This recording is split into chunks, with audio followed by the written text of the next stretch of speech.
I know who killed them. A personal study of South Africa's political assassination machine. I have spent years studying political assassinations in South Africa. Not for fame. Not for fear.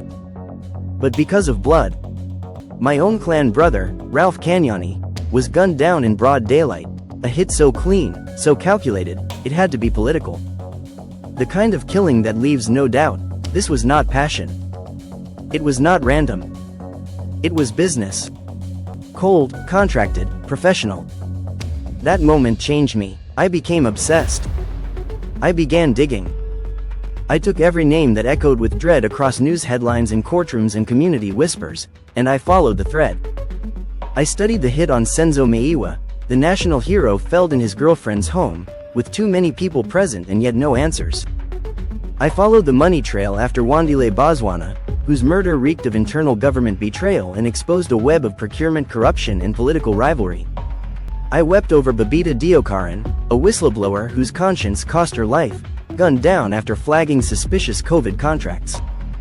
I traced the chaos following Kiernan Forbes, popularly known as a Ka, whose execution outside a Durban restaurant felt more than just celebrity beef. It felt like someone wanted a message sent. And then I saw the pattern.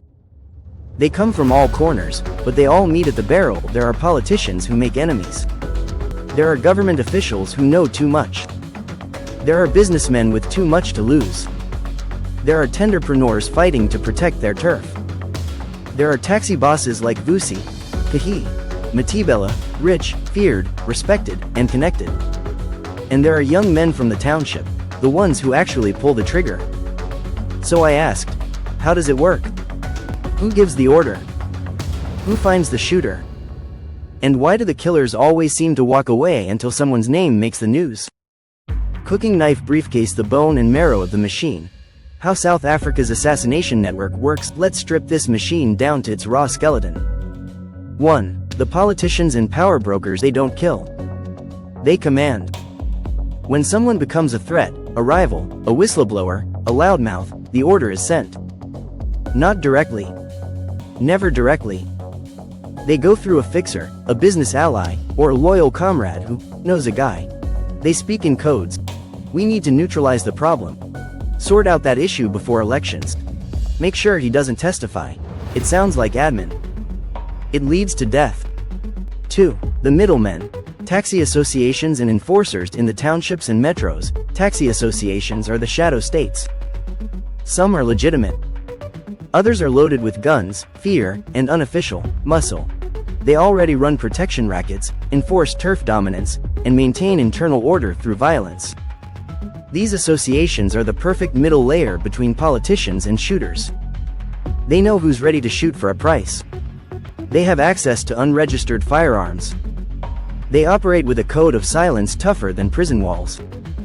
And yes, men like Kahi Matibela have been accused of being at the center of this dark exchange.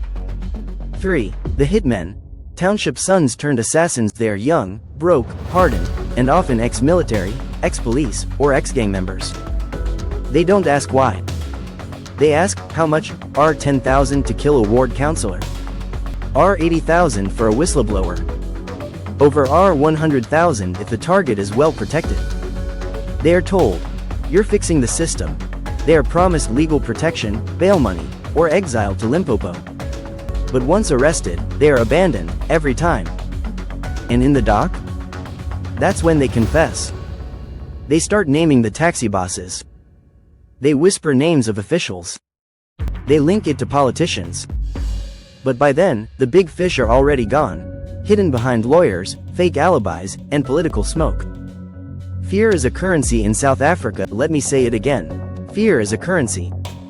And assassination is not random. It is a tool of strategy, intimidation, and silence. Those who speak out get silenced. Those who investigate disappear. And those who live, learn to shut up or risk it all. This isn't theory. This isn't paranoia. This is the new logic of power in South Africa. Why I wrote this? Because Ralph was not just my clan brother. He was a voice. A father. A man who saw wrong and refused to shut up. I write this for all the mothers who buried their sons without justice, For all the children who grow up wondering why their parent never came home. For every South African who lives under the weight of invisible fear.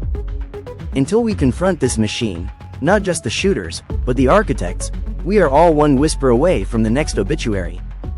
And to those in power, you will not bury the truth.